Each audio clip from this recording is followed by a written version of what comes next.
오늘의 주요 뉴스입니다. 정부는 항만 방역을 강화하기 위해 국내 입항 작업은 물론 교대나 외출 목적으로 배에서 내리는 선원에 대해서도 코로나19 검사를 의무화했습니다. 지금까지는 기침이나 발열 등의 증상이 있는 경우에만 선별 검사를 실시해왔습니다. 전 세계 32개국 과학자 239명이 코로나19가 침방울의 크기와 관계없이 공기를 통해 전염이 일어날 수 있다고 주장했습니다. 또 세계보건기구 WHO에 공개 서한을 보내 손 씻기 중심의 기존 예방 수칙을 수정하라고 촉구했습니다. 트럼프 미국 대통령은 미국의 코로나19 대응에는 문제가 없으며 확진자의 99%가 무해한 것으로 드러났다고 말해 논란이 커지고 있습니다. 미국 내 코로나19 사망자가 13만 명을 넘은 상황에서 황당한 주장이라는 비판이 나오는 가운데 미 보건당국자는 입장 표명을 회피했습니다. 현대자동차가 세계 최초로 수소전기 대형 트럭 양산 체제를 구축하고 스위스 수출을 시작했습니다. 현대차는 오는 2025년까지 총 1,600대를 스위스에 수출하고 독일과 네덜란드, 오스트리아 등으로 수소 화물차 공급을 확대할 예정입니다. 무더위가 계속되면서 땀 때문에 고생하는 분들이 늘고 있습니다. 특히 특정 부위를 중심으로 평소보다 땀이 과할 정도로 많이 흐른다면 다한증을 의심해 볼 필요가 있는데요. 오늘 내 몸 보고서에서는 다한증에 대해 자세히 알아봅니다.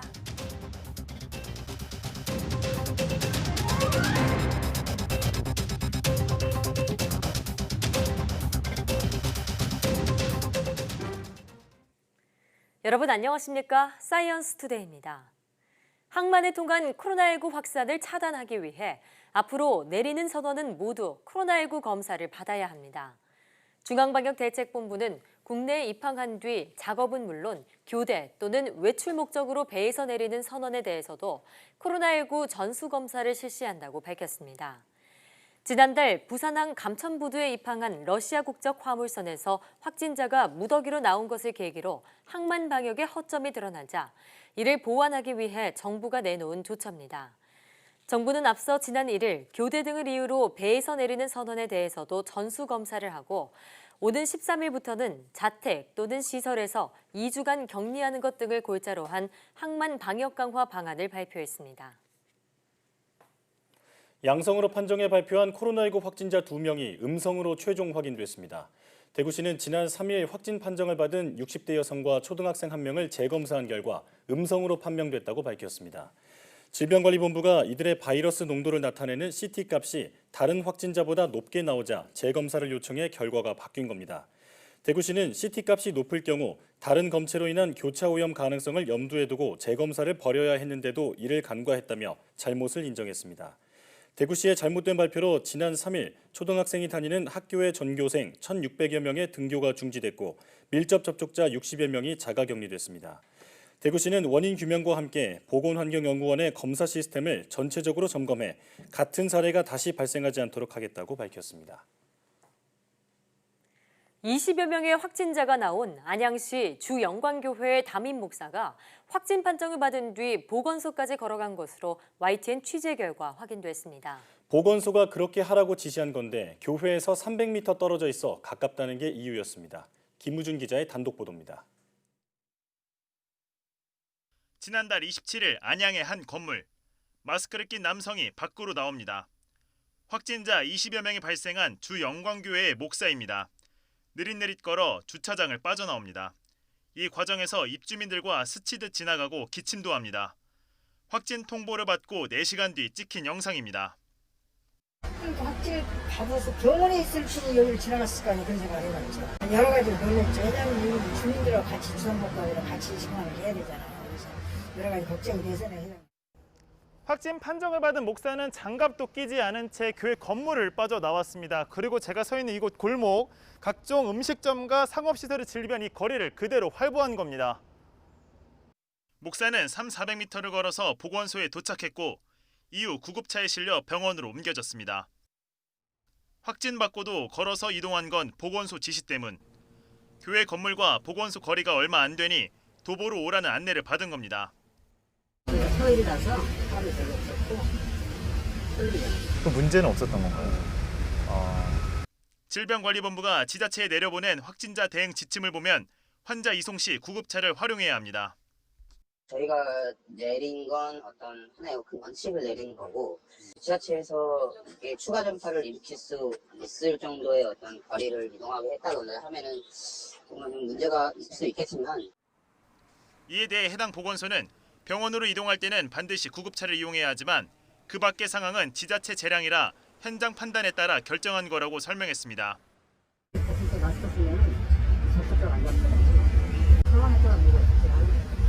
방역당국은 문제가 생길 수 있는 조치였던 만큼 접촉자 등을 추적해 전수조사를 벌일 수 있다는 방침입니다.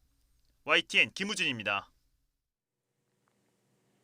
코로나19 확산으로 생계가 어려워 월세를 내지 못하는 주거 취약 가구에 임시거처를 공급하고 주거급여를 지원하는 대책이 시행됩니다. 국토교통부는 한국토지주택공사와 지방자치단체와 함께 코로나19로 인한 주거위기 가구를 지원하기 위한 대책을 시행한다고 밝혔습니다.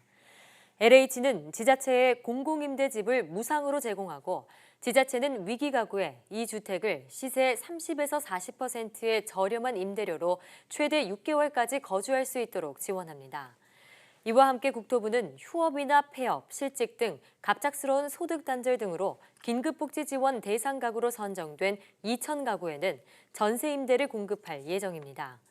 국토부는 이번 조치로 주거위기 가구에 약 7천 채의 공공임대가 제공되고 주거급여 수급 대상도 117만 가구가 대상이 될 것으로 예상하고 있습니다. 코로나19가 감염병 재해보상 대상이라는 점을 명확히 하기 위해 보험 표준약관 등이 개선됩니다. 금융감독원은 불필요한 보험 분쟁을 예방하기 위해 이달 중으로 표준약관 등을 개정할 예정이라고 밝혔습니다. 현행 생명보험 표준약관에선 코로나19 등 일부 질병은 재해보장 대상인 동시에 보험금을 지급하지 않는 재해인 이른바 U코드에 해당하는 문제가 있었습니다. 이에 금감원은 우발적인 외래사고라는 재해의 특성을 고려해 제1급 감염병은 U코드이더라도 보장 대상에서 제외하지 않는다는 내용을 약관에 추가하기로 했습니다. 의료진 응원 캠페인인 덕분에 챌린지가 의료진과 국민을 서로를 응원하는 국민 덕분에로 확장됩니다. 중앙재난안전대책본부는 코로나19의 장기화로 국민 협력과 연대가 중요해짐에 따라 의료진을 포함한 국민 모두를 향해 응원하고 격려하는 국민 중심의 캠페인으로 확장 진행한다고 밝혔습니다. 덕분에 챌린지는 코로나19 진료에 애쓰는 의료진을 격려하기 위해 국민 참여 캠페인으로 지난 4월 27일 시작됐습니다. 엄지손가락을 들어 상대방에 대한 존경과 감사를 전달하는 수어 동작 사진이나 영상을 SNS에 올리고 해시태그를 달아 다음 참여자 3명을 지목하는 방식으로 전개됐는데 지금까지 4만 3천 건 이상 참여가 이뤄진 것으로 파악됐습니다. 중국 북부 네이먼구 자치구에서 흑사병, 즉 패스트 환자가 발생한 것과 관련해 정부가 패스트 치료와 대응에 큰 문제가 없다는 입장을 밝혔습니다. 김강립 중앙재난안전대책본부 1총괄 조정관은 패스트는 치료제도 갖고 있는 데다 치료 경험, 프로토콜을 이미 정립해놓은 상태이기 때문에 위험도가 낮다고 말했습니다. 김 총괄 조정관은 각국에서 발생하는 감염병 상황은 시시각각으로 세계보건기구에 보고 및 공유되고 있다며 우리 정부 역시 WHO를 통해 국제적 감염병 발생 상황을 관찰하고 감시하고 있다고 강조했습니다. 코로나19에 따른 경제위기 극복을 위해 마련된 3차 추가 경정 예산 35조 원가량이 바로 풀립니다. 정부는 한국판 뉴딜에 앞으로 5년간 100조 원 이상을 투입해 데이터 산업과 비대면 의료를 크게 확대할 계획입니다. 이광엽 기자가 보도합니다. 이번에 국회를 통과해 정부가 나라 살림에 추가로 쓸 수 있게 된 3차 추가 경정 예산의 규모는 역대 최대입니다. 글로벌 금융위기 당시인 지난 2009년의 추경을 훨씬 넘어선 35조 1천억 원의 슈퍼 예산입니다.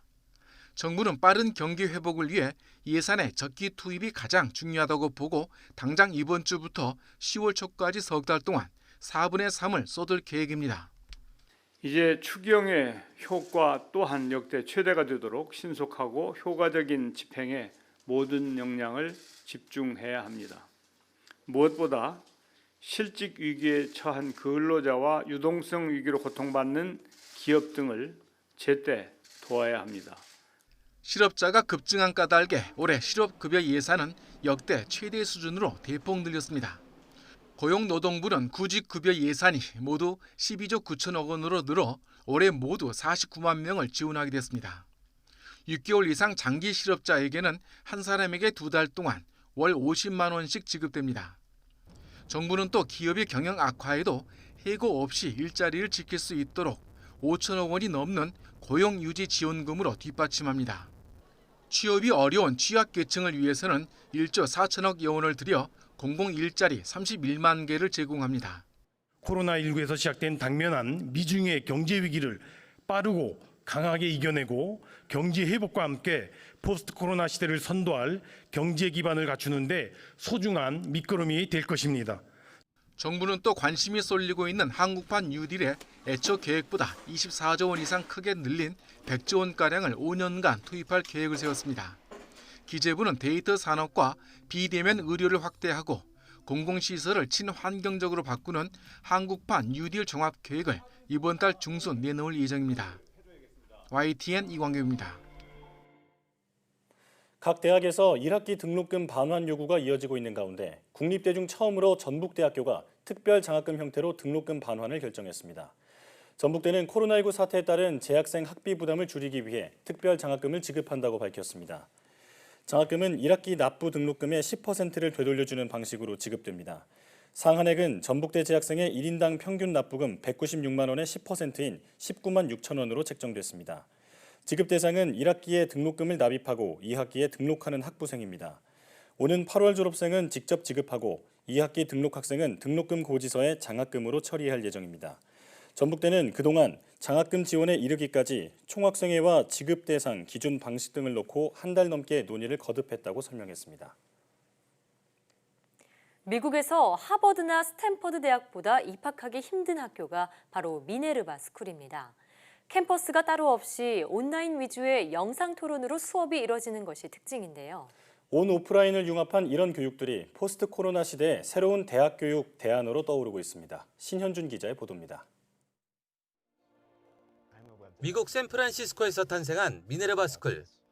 강의는 주로 온라인으로 이루어지지만 캠퍼스가 따로 없어 런던과 뉴욕 등 전 세계를 돌며 현지 기업에서 인턴으로 살아있는 교육을 받습니다. 입학도 시험이 아닌 실시간 인터뷰로 학생의 역량만 평가해 투명하고 학비도 미국 사립대학의 절반 이하입니다. This has opened up so many opportunities. You feel like every wall and barrier that you had before has been challenged and knocked down. 이 학교의 창립자는 코로나가 쓰나미, 즉 해저 지진처럼 교육관념을 완전히 바꿀 것으로 예측했습니다. 기업이 아이비리그 졸업생보다는 새로운 방법을 통해 배우고 다양한 기능을 가진 인재를 원하고 있다는 겁니다. So the opportunity that universities have right now is to embrace this change, not because it will threaten their institution in the next 2 or 3 years. 온라인 공개 강좌 프로그램인 코세라의 대표도 미래 교육의 특징을 온오프라인이 혼합된 수업과 직업 연계 교육 등 6가지로 꼽았습니다. So from mid-March to today, the online enrollments on Coursera are up 500%, over 30 million enrollments. 이런 가운데 교육부도 내년부터 대학 원격 수업의 20% 제한을 폐지하기로 해서 한국판 미네르바 스쿨이 등장할지 주목됩니다. YTN 신현주입니다. 현대자동차가 전 세계 최초로 수소전기 대형 트럭 양산 체제를 구축하고 스위스 수출을 시작으로 유럽 친환경 상용차 시장 공략에 나섰습니다. 현대차는 전남 광양시 광양항에서 세계 최초로 양산한 수소전기 대형 트럭인 엑시언트 수소전기 트럭 10대를 선적해 스위스로 수출했다고 밝혔습니다. 수소전기 대형 트럭의 경우 주요 자동차 제조사들이 상용화를 위한 실증 사업에 기본 모델을 선보인 적은 있지만 일반 고객 판매를 위한 양산 체제를 갖춘 것은 현대차가 최초입니다. 수출길에 오른 엑시언트 수소전기 트럭은 차량 총 중량이 34톤급인 대형 카고 트럭으로 1회 충전 시 주행거리는 약 400km, 수소 충전 시간은 8에서 20분이 걸립니다. 현대차는 올해 말까지 40대를 추가로 수출한 뒤 오는 2025년까지 단계적으로 총 1,600대를 스위스에 공급합니다. 011과 017 등으로 시작하는 SK텔레콤의 2G 이동통신 서비스가 6일부터 차례대로 종료됩니다. SK텔레콤은 6일 강원도와 경상도, 세종시, 전라도, 제주도, 충청도부터 2G 서비스를 중단하기로 했습니다. 장비 노후화가 심한 지역부터 단계적으로 서비스를 종료하고 비수도권에서 서울과 수도권 등으로 서비스 폐지 지역을 확대할 방침입니다. 오는 13일에는 광주와 대구, 대전, 부산, 울산에서, 20일에는 경기와 인천, 27일에는 서울에서 서비스가 종료됩니다. 이와 관련해 2G 이용자들로 구성된 010 통합반대 운동본부는 SK텔레콤을 상대로 011과 017 번호를 그대로 쓰게 해달라는 민사소송을 냈지만 2번의 기각 판결을 받았습니다. 울산 태화강 철새공원에 여름 철새인 백로가 많이 찾아왔습니다. 먼저 온 외가리는 짝을 지어 새끼를 기르기도 하는데요. 생명이 태어나고 자라는 신비로운 모습을 김인철 기자가 취재했습니다. 대나무 숲이 절경인 울산 태화강 철새공원. 대숲 높은 곳에선 신비스러운 일이 펼쳐지고 있습니다. 지난 4월 29일 둥지를 튼 외가리 부부가 조심스럽게 알을 품고 있습니다. 정성을 다한 한 달여 시간이 흐르고 회색 솜털에 쌓인 새끼 2마리가 알을 깨고 나왔습니다. 꼬물거리는 사랑스러운 새끼에게 먹이를 물어다 주며 정성을 다하는 외가리 부부. 좁은 둥지에서 떨어질까 밤에는 먼 발치에서 지켜보기도 합니다. 태풍급 강풍의 위험을 견뎌낸 새끼 외가리는 쑥쑥 자라 어미만큼 컸습니다. 새끼 외가리는 어미를 따라 사냥 훈련을 하고 이른 홀로서기 훈련이 끝나면 부모를 떠나 독립합니다. 자연 상태에 있다 보니 강풍과 또 다른 외가리들이 둥지를 탈취하는 공격 등 많은 위험도 겪기도 합니다. 외가리가 가장 먼저 와서 둥지를 틀고요. 그다음에 이제 중대백로, 중백로, 새백로, 그리고 해오라기, 흰나리 해오라기 한 7종류가 한 8,000마리 정도가 이 철새공원에 와서 둥지를 트고 번식을 하고. 태화강 철새공원은 태화강의 풍부한 먹잇감에다 천적을 피할 수 있는 높은 대나무 군락지가 있어 철새가 지내기 좋은 곳이기 때문입니다. 태화강 철새공원에 둥지를 튼 백로루의 여름 철새들은 까마귀가 날아오는 초가을쯤이면 이곳을 떠나게 됩니다. YTN 김인철입니다.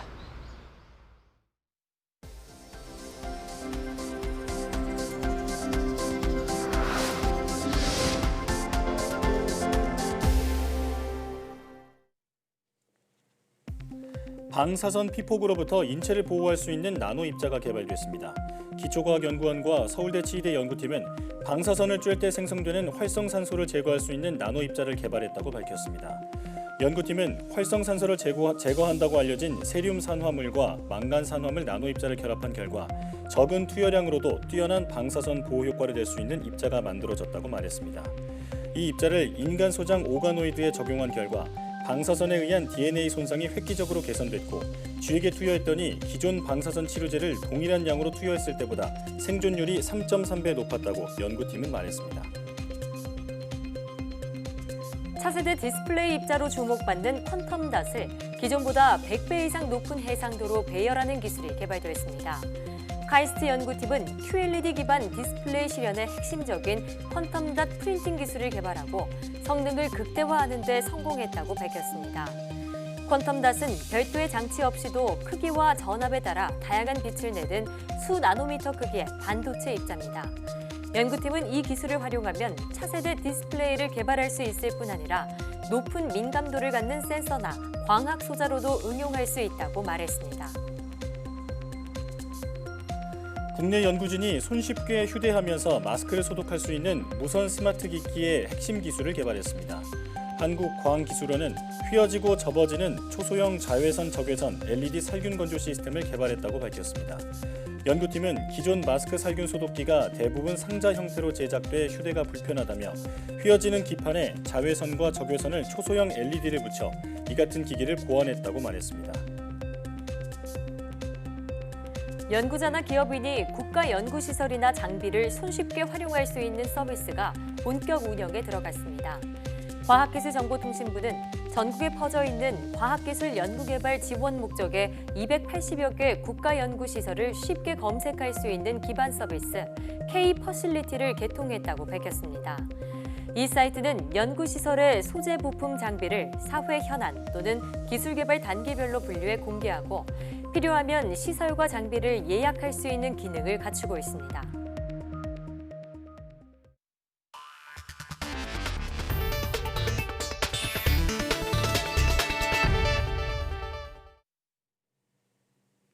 전 세계 과학자 239명이 세계보건기구의 공개 서한을 보내 코로나19의 공기 감염 가능성을 제시하며 코로나19 예방 수칙 수정을 촉구했습니다. 과학자들은 이번 주 과학저널에 이런 내용의 공개 서한을 게재할 계획이라고 뉴욕타임스가 보도했습니다. 박상남 기자가 보도합니다. 뉴욕타임스는 4일자 보도에서 과학자들의 코로나19 공기 감염 가능성 주장을 상세히 보도했습니다. 실내 공기 중에 떠다니는 바이러스 미세 입자로 전염이 일어날 수 있음을 보여주는 많은 증거가 있다는 겁니다. 하지만 WHO는 아직까지 코로나19 확산이 주로 감염자들의 호흡기 비말에 의해 일어난다는 입장을 고수하고 있습니다. WHO 감염통제국장은 최근 몇 달간 공기 감염 가능성을 검토해왔지만 이를 뒷받침하는 명백한 증거는 없다고 밝혔습니다. 그러나 뉴욕타임스는 이날 보도에서 WHO 자문위원을 포함해 20여 명의 과학자를 인터뷰한 결과라며 공기 감염 가능성에 무게를 실었습니다. 즉 코로나19가 비말의 크기에 관계없이 공기를 통해 전염되고 호흡할 때 사람들을 감염시킨다는 전문가들의 지적을 전했습니다. 뉴욕타임스는 특히 WHO의 감염예방통제위원회가 지나치게 의학적인 관점을 고수해 방역수칙의 갱신이 너무 느리게 이루어진다는 전문가들의 지적도 덧붙였습니다. 지난 4월에도 관련 전문가들은 WHO에 코로나19가 공기를 통해 감염된다는 증거가 쌓이고 있다는 점을 고려해야 한다고 촉구한 바 있습니다.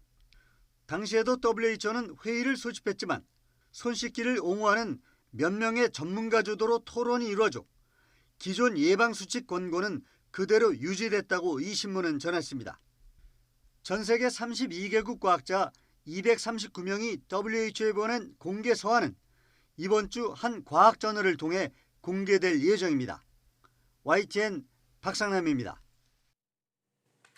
유럽과 중동 등에서 최근 해제했던 봉쇄 조치를 다시 단행하는 지역이 늘고 있습니다. 술집과 식당 등 영업을 재개한 뒤 집단 감염이 잇따르고 있기 때문입니다. 이교준 기자의 보도입니다. 석 달 만에 봉쇄령이 풀린 런던 번화가에 이른 오후부터 인파가 몰렸습니다. 마스크도 쓰지 않은 채 다닥다닥 붙어 술을 마시며 모처럼 자유를 만끽합니다. 거리낌 없이 어울리는 등 방역 지침을 지키지 않는 모습이 곳곳에서 포착됩니다. 이에 영국 당국은 통제가 다시 필요하면 강력한 조치를 시행할 것이라고 경고했습니다. 스페인에서는 봉쇄 조치 완화 이후 감염자가 늘면서 지역별로 봉쇄 조치가 잇따르고 있습니다. 카탈루냐 지방에 이어 북서부 갈리시아 지방이 라 마리나 등에 다시 봉쇄령을 내렸습니다. 이 지역 여러 주점에서 집단 감염이 발생했기 때문입니다. 10명 이상의 모임이 금지되고 도시 밖으로 나가는 것도 차단됐습니다. Nosotros venimos de Madrid, podemos quedarnos hasta el viernes que viene, pero queremos saber si se puede salir el viernes que viene. Si tenemos que ir a trabajar, cómo tenemos que hacer. 이스라엘에선 최근 사흘간 신규 확진자가 3,000명 가까이 급증하면서 비상이 걸렸습니다. 정부는 술집과 클럽 등의 인원을 50명으로 제한하는 등 규제를 다시 강화하고 있습니다. 미국에 이어 유럽과 아시아에서 경제 재개를 위해 빗장을 푼 뒤 환자가 급증하자 방역 고삐를 다시 죄는 국가들이 늘고 있습니다. YTN 이교준입니다. 코로나19가 급속하게 확산하고 있는 인도가 세계에서 세 번째로 확진자 수가 많은 나라가 됐습니다. 인도 정부는 현지 시간 6일 코로나19 누적 확진자 수가 69만 7천 명으로 집계됐다고 밝혔습니다. 이로써 인도는 월드오미터 기준으로 러시아를 제치고 미국과 브라질에 이어 세계 세 번째 코로나19 확진자 발생국이 됐습니다. 하루 신규 확진자 수는 2만 4,200여 명으로 집계됐고 사망자도 전날보다 425명 늘어 2만 명에 육박했습니다. 인도는 지난 5월 중순부터 코로나19 봉쇄 조치가 풀리면서 확진자 수가 급증했습니다. 지난달 봉쇄 해제 1단계에서 주민 이동 제한이 대폭 완화돼 식당과 쇼핑몰, 호텔 등의 운영을 허용했으며 대부분의 일상생활이 정상화됐습니다. 일본 국민의 95%가 최근 코로나19 2차 확산에 대해 불안해하고 있는 것으로 나타났습니다. 요미우리 신문이 지난 3일부터 5일까지 실시한 여론조사 결과 코로나19가 다시 확산하는 것에 대해 매우 불안하다고 답한 응답자는 한 달 전보다 5%포인트 늘어난 57%, 다소 불안하다고 답한 응답자는 38%로 나타났습니다. 또 다시 감염이 크게 확산할 경우 정부가 긴급 사태를 선언해야 할지를 묻는 질문에 응답자의 49%는 경제에 대한 영향을 생각해 신중히 검토해야 한다고 답한 반면 47%는 국민 건강을 지키기 위해 신속히 발령해야 한다고 답했습니다. 세계 식량 가격 지수가 올해 들어 처음으로 반등했습니다.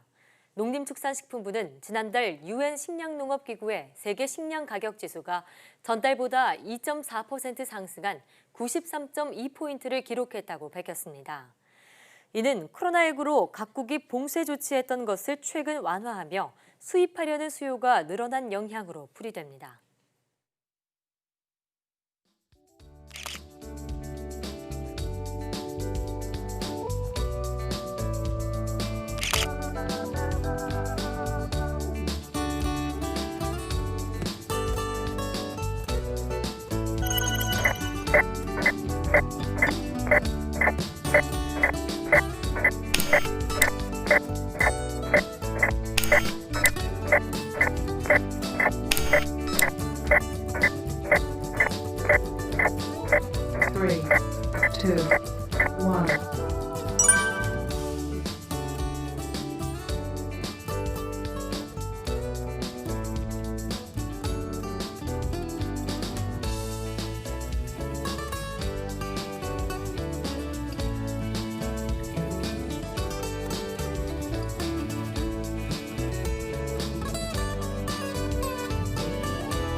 요즘같이 더운 여름에는 땀 때문에 힘들어하는 분들이 많죠.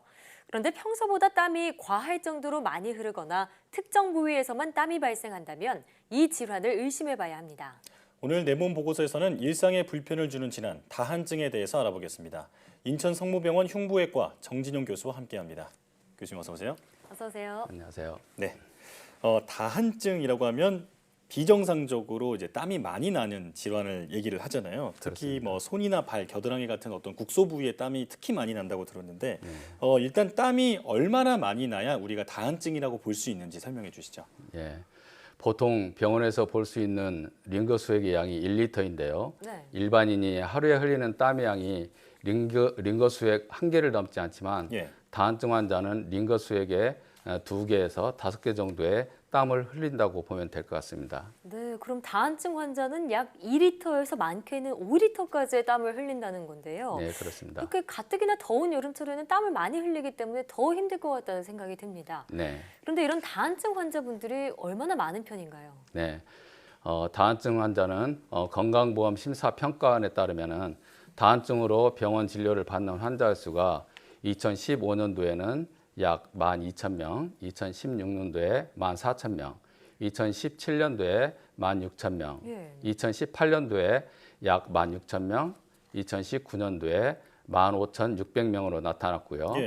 2019년도 환자의 남녀 성비율을 살펴보면은 여성이 55.1%, 남성이 44.9%로 나타났습니다. 예, 지금 대략 보니까 한 15,000명 정도의 이 환자들이 지금까지 집계가 되고 있는 것 같은데, 그러니까요. 자, 이런 다한증을 앓고 계신 분들이 이 생각보다 많고 또 여성과 남성 아주 골고루 나타나는 것을 표로 확인할 수 있었습니다. 네. 자, 그런데 우리가 긴장하거나 초조해져도 땀을 좀 많이 흘리잖아요. 맞아요. 네. 예, 그리고 또 매운 음식을 먹거나 뜨거운 음식을 먹을 때도 또 땀을 많이 흘리는 분도 계신데 네. 다한증은 그런 증세와는 다르다고 할 수 있는 건가요? 네.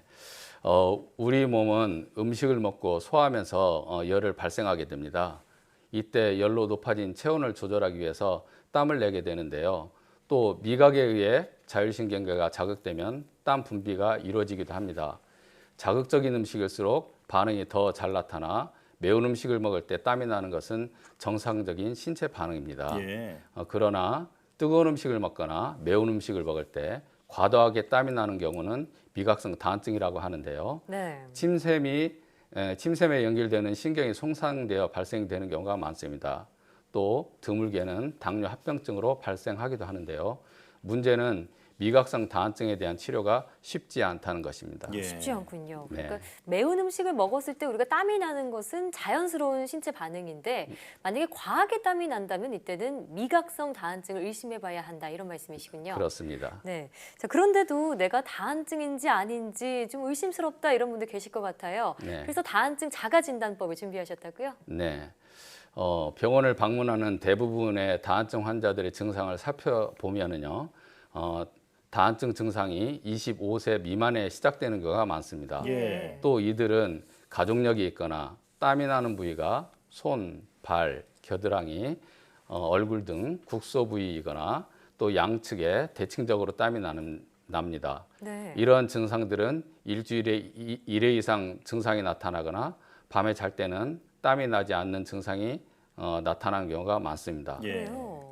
예, 이런 6가지 증상 중 2가지 이상이 6개월 이상 지속되는 경우 다한증을 의심할 수 있습니다.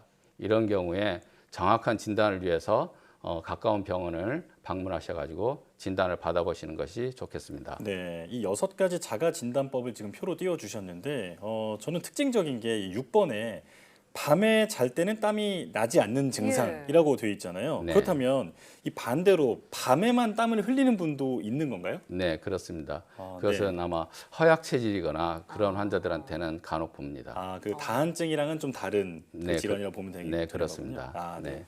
자, 그리고 이제 다한증에 대해서 여러 가지 알려주고 계신데 그렇다면 이제 다한증의 원인에 대해서 질문을 드리겠습니다. 네. 이 다한증이 원인에 따라서 분류가 달라진다고 들었거든요. 네, 그 그렇습니다. 분류 설명해 주시죠. 네, 맞습니다.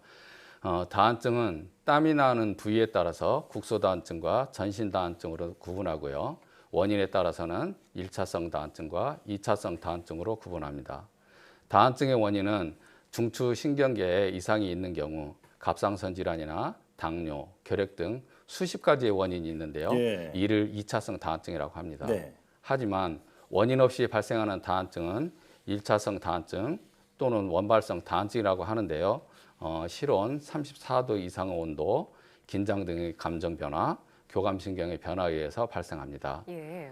땀이 양쪽에 대칭적으로 과도하게 나타나는 만성적이고 특발적인 질환인데요. 주로 손바닥, 발바닥, 얼굴 등에서 많이 나타납니다. 그렇군요. 예. 네. 자, 이렇게 땀이 나는 부위와 또 원인에 따라서 치료 방법도 달라질 것 같은데 다한증은 어떻게 치료하나요? 네. 다한증은 일상생활에 지장을 주고 사회생활을 힘들게 하면은 치료 관리가 필요합니다. 앞에 말씀드린 것처럼 다한증은 원인이 다양하고 증상도 정도가 차이가 많이 있기 때문에 네. 원인과 상태에 맞게 접근해야 개선 효과가 좋습니다. 예. 특정 질환이 원인이면 다한증 치료와 더불어 우선 해당 질환을 잘 관리해야 합니다. 다한증은 먼저 바르는 약, 전기 자극 치료인 이온영동 치료, 예. 먹는 약, 보톡스 주사 등으로 치료를 하고 그렇군요. 이러한 치료에도 불구하고 증상이 호전되지 않으면 교감신경 절제술을 고려해야 합니다. 예. 이 교감신경 절제술을 말씀해 주셨는데 절제술이라고 하면 뭔가를 이제 째서 또 자르는 수술이잖아요. 맞습니다. 신경을 자르는 거다 보니까 좀 부작용이 걱정이 되는데 네. 어떤 부작용이 있을까요? 네, 교감신경 절제술은 특히 소원다한증 환자에서 많이 사용하게 되는데요. 교감신경 절제술로 인한 문제로 손이 너무 건조해지는 무한증이 발생하거나 재발의 우려도 있습니다.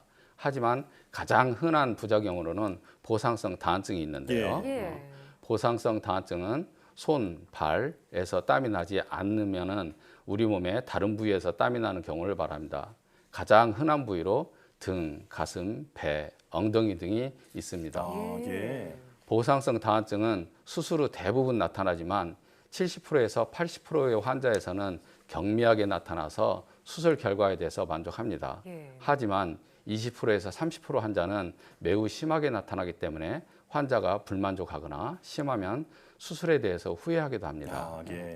보상성 다한증에 대한 치료는 매우 어려우며 수술 전 상태로 되돌아가기도 매우 힘듭니다. 그래서 교감신경절제술은 병원에서 의료진과 잘 상의해서 신중하게 결정하는 것이 좋습니다. 네, 그러니까 증상 개선에는 효과가 있지만 부작용 우려는 고려해야 한다 이런 말씀이시군요. 네, 그렇습니다. 네, 또 겨드랑이 다한증 같은 경우에는 액취증을 동반하는 경우가 있다고 하는데요. 유독 겨드랑이에서 분비된 땀에 특이한 냄새가 나는 이유는 뭘까요? 네, 우리 몸의 땀샘은 체온 조절과 노폐물 배출을 담당하는 에크린 샘과 지방산과 유기물질을 배출하는 아포크린 샘이 있습니다. 이 아포크린 샘은 태아일 때는 전신 피부에 분포하지만 출생 후에는 점차 퇴화하여 겨드랑이나 배꼽 주위 등 우리 몸의 일정한 부위에만 남게 되는데요. 이 아포크린 땀샘에서 배출되는 땀이 액취증이 원인이 됩니다. 액취증이 심하지 않다면은 세균 발육 억제를 위해 겨드랑이를 건조한 상태로 유지하고 자주 씻어서 청결하게 유지하는 등 생활 습관을 바꾸는 것으로 증상을 완화할 수 있습니다. 또한 땀 억제제나 파우더 로션을 사용해서 땀과 냄새를 제거할 수 있습니다. 하지만 일반적인 치료로 관리가 어렵다면은 겨드랑이 땀샘을 제거하는 수술을 고려하게 됩니다. 그렇군요. 자, 그런데 다한증이라고 하면 땀을 많이 흘리는 거잖아요. 요즘 같은 여름철에는 어떤 탈수증 같은 것도 좀 걱정이 되는데 건강하게 수분을 섭취하는 방법에 대해서 좀 알려주시죠. 네, 우리 몸에서 물은 혈액순환, 체온 조절, 영양소 운반 등 중요한 대사 과정에 사용됩니다. 세계보건기구, 즉 WHO에서 권장하는 하루 물 섭취량은 1.5에서 2리터인데요. 이는 200ml 종이컵 8잔에서 10잔 정도에 해당합니다. 한 번에 많은 물을 마시면 심장과 콩팥에 부담을 주어서 현기증, 호흡곤란, 가슴 떨림 등의 증상을 유발할 수 있으므로 조금씩 천천히 마셔야 합니다. 또 차가운 물은 장 건강을 해칠 수 있어서 미지근한 물을 식사 30분 전, 식후 2시간 후에 마시고 아침 공복이나 일상생활 중에도 1시간 간격으로 마시는 것이 좋습니다. 다한증 환자들은 무기질을 보충할 수 있도록 미네랄이 풍부한 물을 마셔서 전해질의 불균형으로 인한 탈수 현상이 악화되는 것을 예방하는 것이 좋습니다.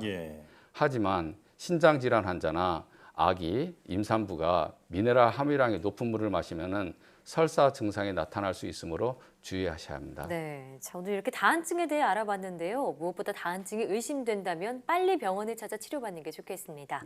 인천성모병원 흉부외과 정진웅 교수와 함께했습니다. 오늘 말씀 고맙습니다. 감사합니다.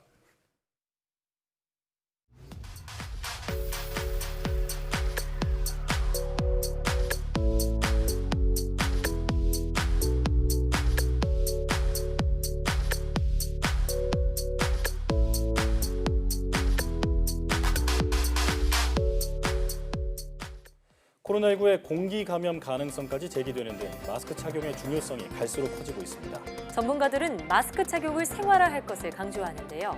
특히 대중교통이나 밀폐된 공간에서는 KF80 이상의 마스크를 착용할 것을 권고하고 있습니다. 깜깜이 감염이 확산하는 지금 조금 불편하고 덥더라도 모두를 위해 반드시 마스크를 착용하시기 바랍니다. 네, 사이언스 투데이 오늘 저희가 준비한 소식은 여기까지입니다. 함께해 주신 여러분 고맙습니다.